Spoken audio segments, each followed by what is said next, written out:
अस्सलाम वालेकुम स्टूडेंट्स, कैसे हैं आप सब लोग। उम्मीद है खैर ऑफिस से होंगे और लास्ट लेक्चर्स में जो चीज़ें हम लोगों ने पढ़ी होंगी आप लोगों ने लाजमन तैयार भी किया होगा और आप लोगों को समझ भी आ गई होगी। आज का चैप्टर नंबर 7 जो है उसमें जो हम बात डिस्कस करने वाले हैं वो आपका लास्ट टॉपिक है और वो है रिपोर्ट्स। रिपोर्ट्स बेसिकली आप लोगों के पास समझ लो कि आउटपुट को कहा जाता है। जो आप लोगों के पास टेबल है, टेबल के अंदर जो वैल्यूज़ पड़ी हैं, अगर आप उसको एक ख़ास फॉर्मेट में स्क्रीन के ऊपर दिखाना चाहते हैं, ठीक है, जिनको आप बाद में एडिट नहीं कर सकते, उनके अंदर चेंजेस नहीं कर सकते, तो वो बेसिकली क्या है, हमारे पास रिपोर्ट है।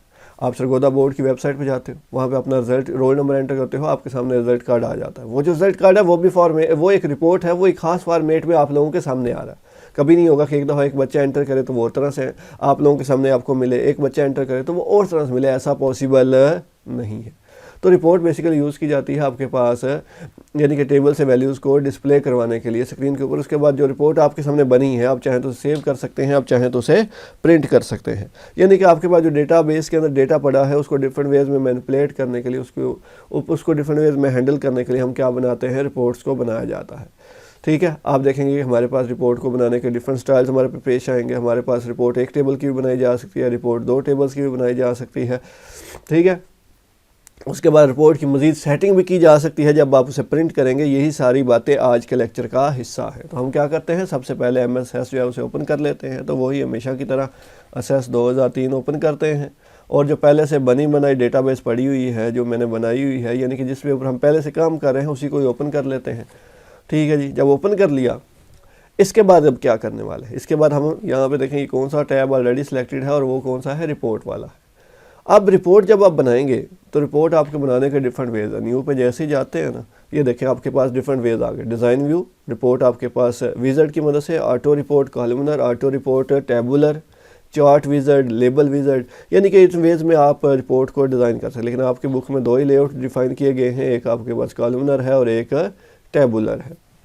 ठीक है, अब हम क्या करते हैं, सबसे पहला काम रिपोर्ट को विज़र्ड की मदद से जो है वो डिज़ाइन करते हैं। तो हम क्या करेंगे, यहाँ से रिपोर्ट विज़र्ड की सेलेक्ट किया, यहाँ से हम क्या करते हैं, टेबल जो जिसके आपने रिपोर्ट बनानी है वो आप टेबल सेलेक्ट कर लेंगे। मैंने ये टेबल 2 सेलेक्ट कर दिया और उसके बाद ओके कर दिया। अब देखें ये टेबल 2 की फील्ड हमारे पास आ रही हैं, इनको सेलेक्ट किया। इसके बाद आपके पास ये रिपोर्ट्स को आपके जो डेटा है उसको ग्रुप किसके मुताबिक करना है, कौन से एट्रीब्यूट के मुताबिक ग्रुप करना है, तो मैं कहता हूँ रोल नंबर के मुताबिक।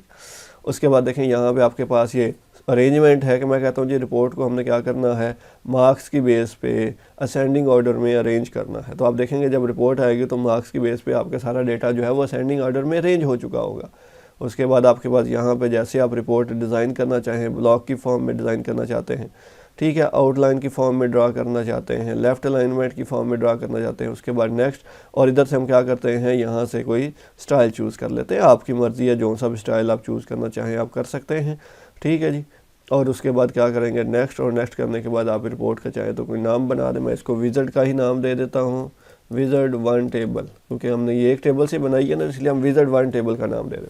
तो ये देखिए आपके पास क्या हुआ, रोल नंबर, ये वो जो ग्रुप मैंने किया था ना, ये देखें रोल नंबर के बाद आपके पास क्या आ गए, मार्क्स आ गए। और देखें ये आपके पास अरेंज किस फॉर्म में आ रहे हैं, ये आपके पास 40 है, 55 है, 65 है। देखें ये आपके पास एक ऑर्डर में अरेंज आ रहे हैं, ये आपके पास एक सीक्वेंस में जो है ना वो क्या हो रहे हैं, आपके पास अरेंज हो रहे हैं। तो ये बेसिकली आप लोगों के पास क्या थी, एक रिपोर्ट है। अब इस रिपोर्ट को मज़ीद फॉर्मेट करना हो तो हम क्या करते हैं, फाइल पे जाके ये पेज सेटअप है, यहाँ पे जाएंगे तो आप इसके ये जो लेफ़्ट राइट पे जगह छोड़ी हुई है, मार्जिन उन्हें कहा जाता है, टॉप बॉटम को भी मार्जिन कहा जाता है, जो स्पेस छोड़ी हुई है, आप चाहें तो उनको सेटिंग कर सकते हैं। उसके बाद आपने रिपोर्ट को लंबाई में प्रिंट करना है या फिर चौड़ाई में प्रिंट करना है, तो वो आप लैंडस्केप या पोर्ट्रेट यहाँ सेलेक्ट कर लेंगे। ठीक है, अब यहाँ पे देखें ना आपके पास जैसे मैंने पोर्ट्रेट किया, पेज का साइज जो सीक्वेंस है वो क्या हो गया, चेंज हो गया, साइज़ चेंज हो गया। ठीक है, उसके बाद यहाँ से आप साइज़ सेलेक्ट करेंगे। नॉर्मली हम A4 साइज़ पे जो है ना पेपर के ऊपर प्रिंट करते हैं। उसके बाद आप ओके कर देंगे और उसके बाद जब आप प्रिंटर की मदद से प्रिंट करेंगे तो आपके पास यानी कि जैसे यहाँ पे देखेंगे किसका ऑप्शन अवेलेबल है, प्रिंट का ऑप्शन अवेलेबल है। आप चाहें तो इसकी मदद से क्या कर सकते हैं, प्रिंट कर सकते हैं। तो ये बेसिकली आप लोगों के पास क्या है, रिपोर्ट है। लेकिन आप लोगों के पास रिपोर्ट को डिज़ाइन व्यू से भी डिज़ाइन किया जा सकता है। ये देखें आपके पास वही सेम सारा इंटरफेस दोबारा से आ गया। आप चाहें तो इसके अंदर क्या कर सकते हैं, इधर आपके पास ये जितने भी कंट्रोल्स अवेलेबल हैं सारे इस रिपोर्ट पे लगा सकते हैं। उसके बाद आप इन्हें चाहें तो अरेंज भी कर सकते हैं, लेकिन आगे हमने विज़ार्ड का इस्तेमाल किया जिसमें सारी चीज़ें ऑटोमेटिकली अरेंज हुई। तो ये आप लोगों के पास आके रिपोर्ट आपका एक टेबल से बनाई जा सकती है। विज़ार्ड की मदद से भी और डिज़ाइन व्यू की मदद से भी हम क्या करते हैं, क्रिएट कर सकते हैं। लेकिन रिपोर्ट आपकी मल्टीपल टेबल से भी बनाई जा सकती है, लेकिन मल्टीपल टेबल से बनाने से पहले ज़रूरी क्या है कि आप लोगों के पास आपको पता होना चाहिए कौन से ऐसे दो टेबल्स हैं जिनके दरमियान में रिलेशन बना हुआ है, लिंक है। तो आपको पता है कि टेबल नंबर 3 और टेबल नंबर 4 के दरमियान में हमने क्या बनाया हुआ है, एक रिलेशन डिज़ाइन किया हुआ है। तो मैं टेबल नंबर 3 और 4 जो है ना, इन दोनों को सिलेक्ट कर रहा हूँ। देखिए मैंने पहले 3 सिलेक्ट किया है, अब क्या सिलेक्ट कर रहा हूँ, 4 सिलेक्ट कर रहा हूँ। उसके बाद उसकी फील्ड ले ली। उसके बाद नेक्स्ट यहाँ पे हम रोल नंबर की बेस पे ही क्या करते हैं, इनको सीक्वेंस जो है वो असाइन करते हैं। उसके बाद आपके पास नेक्स्ट यहाँ पे अब इसको अरेंज करना है, किसकी बेस पे, हम लोग इसको क्लास की बेस पे ही अरेंज कर लेते हैं। उसके बाद आपके पास नेक्स्ट, इसके बाद आप चाहें तो इसकी आउटलाइन वगैरह, इसकी आपके पास जैसे भी अरेंज करना चाहें, जो भी आप सीक्वेंस मेंटेन करना चाहें वो आप ले सकते हैं। उसके बाद नेक्स्ट यहाँ से डिज़ाइन आपके पास अवेलेबल है, आप उसे सेलेक्ट करेंगे और लास्ट पे हम लोग इसे फिनिश कर देंगे। लेकिन अब ये किसकी बनाई है मैंने, मल्टीपल टेबल से। तो यहाँ पे देखें ये आपके पास मल्टीपल टेबल से एक रिपोर्ट को डिज़ाइन किया जा चुका है। ठीक है, तो ये आपके पास अवेलेबल है। हम चाहें तो सिंगल टेबल से भी रिपोर्ट डिज़ाइन कर सकते हैं, हम चाहें तो मल्टीपल टेबल से भी रिपोर्ट डिज़ाइन कर सकते हैं।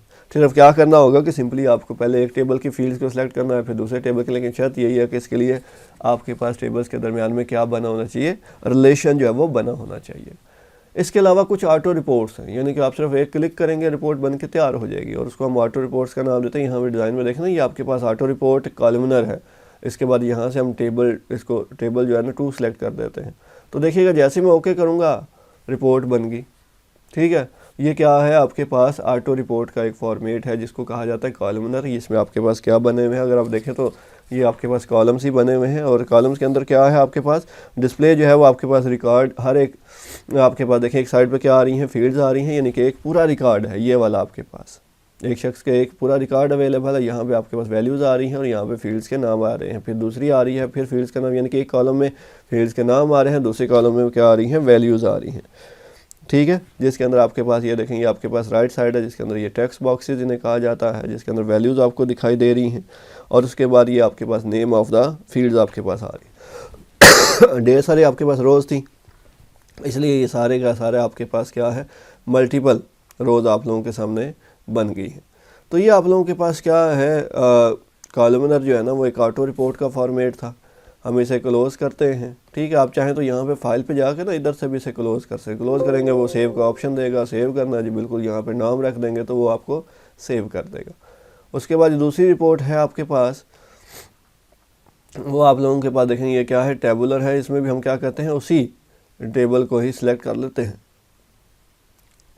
और यहाँ पे देखें आप टेबल की फॉर्म में इंफॉर्मेशन सेव हो रही है, जिसमें टॉप में आपके फील्ड्स के नाम आ रहे हैं और उससे नीचे क्या आ रहे हैं, आपके पास रिकॉर्ड्स आ रहे हैं। लेकिन ये हमारे पास वैल्यूज़ रिकॉर्ड्स की तादाद कम है, इसलिए एक ही फॉर्म पेज के ऊपर फिट होगी है। लेकिन अगर रिकॉर्ड्स की तादाद ज़्यादा होती, एक पेज के ऊपर फिट ना होती, तो दूसरे टेबल पे आ जाती, तीसरे पे आ जाती। उसके बाद देखें यहाँ पे डेट और जो पेज नंबर है वो ऑटोमेटिकली मेंशन हो रहा है, ये हमने मेंशन है नहीं किया। तो ये आप लोगों के पास क्या है, ऑटो रिपोर्ट्स की कुछ विज़ार्ड्स अवेलेबल हैं जिसकी मदद से आप ऑटोमेटिकली सब टेबल सेलेक्ट करने के साथ साथ हम क्या कर सकते हैं, यहाँ पे क्रिएट कर सकते हैं। सिर्फ आपने ये बात याद रखनी है कि पहली जो थी वो कॉलमनर थी, जिसमें एक साइड पे फील्ड्स आ रही थी, दूसरी साइड पे वैल्यूज़ आ रही थी, और यहाँ पे ये जो टेबुलर है इसमें टॉप पे जो है कॉलम्स की हेडिंग आ रही हैं, उससे नीचे क्या आ रही हैं, उनकी वैल्यूज़ आ रही हैं। फिर साथ में हमने ये देखा जी हम इसको क्लोज़ कैसे करते हैं, जैसे ये एक आपके पास फाइल पे जा क्लोज़ कर सकते हैं, या फिर ये आप लोगों के पास है ये जो है क्लोज़ का बटन यहाँ पे अवेलेबल है। अगर आप गौर करें तो ये जो क्लोज़ का बटन है इसके ऊपर भी आप क्लिक करके इसे सेव जो है ना बंद कर, लेकिन वही ऑप्शन फिर के पास वो आपसे कहेगा कि भाई इसका नाम क्या रखना है, तो आप रख सकते हैं। तो हमने अभी तक बात की कि आपके पास जो फॉर्म है, वो जो रिपोर्ट है, वो एक ख़ास फॉर्मेट होता है, एक प्री डिफाइंड स्टाइल होता है जो बना दिया जाता है। उसके बाद जितनी दफ़ा भी आप बनाएंगे उसी फॉर्मेट में बनेंगी, उसके अंदर कोई चेंजेस वगैरह नहीं आएंगी। ठीक है, अब देखिए इसमें हम ज़रूरी नहीं है कि सिर्फ डेटा रिप्रेजेंट कर दें, इसके अंदर हम चार्ट्स भी रिप्रेजेंट कर सकते हैं। तो हम ये चार्ट विज़ार्ड सेलेक्ट कर लेते हैं। तो यहाँ से मैं क्या करता हूँ, आपके पास टेबल 2 ही रिप्रेजेंट कर लेता हूँ। आप देखिएगा कि एक चार्ट बनाया आ जाएगा। मैं कहता हूँ जी इन 3 फील्ड्स के मुताबिक हमने चार्ट जो है वो डिज़ाइन करना है, और यहाँ से हमारा जो चार्ट होना चाहिए वो कुछ ये होना चाहिए, पाई चार्ट का। ये लिस्ट ऑफ चार्ट, ये बार चार्ट है, ये आपके पास डिफरेंट तरह, ये लाइन चार्ट है, ये आपके पास पाई चार्ट है। तो हम क्या करते हैं, पाई चार्ट की बेस पे ही चार्ट को डिज़ाइन करते हैं, ठीक है। उसके बाद इसे नेक्स्ट करके क्या कर देते हैं, फिनिश कर देते हैं। आप देखिएगा कि यहाँ पे अब आपके हमने क्या आएगा, एक चार्ट बना हुआ आपको नज़र आ रहा होगा। तो ये आपके पास डिफरेंट तरह की रिपोर्ट्स हैं जो आपके पास डिफरेंट फॉर्मेट्स में डिज़ाइन की जाती हैं। मेन मकसद यही है कि आपके पास डेटा को डिफरेंट वेज में रिप्रेजेंट करना। इसको भी क्लोज करते हैं, लेकिन उससे पहले वो हमें सेव का ऑप्शन देगा। उसके बाद सेव का नाम क्या रखना है वो ऑप्शन दे रहा है, और हमने इसको क्लोज कर दिया। तो हमने यहाँ तक जो बात डिस्कस की है वो यही है कि आप क्या कर सकते हो, टेबल को क्रिएट कर सकते हैं। अब रिपोर्ट डिज़ाइन व्यू में बनाई जा सकती है, मैंने पहले बताया है। डिज़ाइन व्यू में वही सारा टूल बॉक्स अवेलेबल है, आपको एक एक चीज़ खुद डिज़ाइन करनी है, खुद एंटर करनी है। और उसके बाद लास्ट में मैंने ये भी बताया है कि हम क्या कर सकते हैं, प्रिंट करनी है। तो कोई भी रिपोर्ट है ना आपके पास, जैसे ये रिपोर्ट 1 है, ठीक है, तो आप यहाँ पे ये देखें, ये प्रिंट का ऑप्शन अवेलेबल है, ठीक है। अगर यहाँ पे प्रिंटर होता तो प्रिंटर का आपके पास आ रहा होता, नाम आ रहा होता, आप यहाँ से उसको क्लिक करते तो ऑटोमेटिकली आपको प्रिंटर पे ले जाता। लेकिन यहाँ पे मेरे सिस्टम में प्रिंटर है नहीं है, इसलिए मुझे जो है ना सिस्टम के अंदर रखा जा रहा है, आगे पीछे मूव नहीं करवाया जा रहा प्रिंटर की तरफ। तो आप लोगों ने इन्हीं चीज़ों को देख लेना है, ठीक है जी। जिसमें हमने पेज नंबर 153 के ऊपर जो लिखा हुआ है ना, water report discuss it's uses, तो ये आपके पास रिपोर्ट है, उसके यूज़ आप लोगों ने जो है ना वो क्या करने हैं, ये साथ में तैयार करने हैं। उसके बाद टाइप्स ऑफ रिपोर्ट जो है ना, और difference between swarm and report भी आप लोगों को पता होना चाहिए। और बाकी को सिर्फ पढ़ लीजिएगा एक दफ़ा, ताकि आपको पता हो कि कहाँ से क्या काम करना है। अगर पढ़ना ना भी हो तो वीडियो को अच्छी तरह से देख लीजिएगा कि कहाँ से मैंने कौन सा ऑप्शन सेलेक्ट किया है, कितने स्टेप्स हैं, ठीक है। आपको वो चीज़ें क्या हो जाएंगी, क्लियर हो जाएंगी, ठीक है। इसी के साथ आपका ये चैप्टर कंप्लीट होता है। इंशाल्लाह नेक्स्ट क्लास में आपके पास फर्दर जो है वो डिस्कशन होगी। अल्लाह हाफिज़।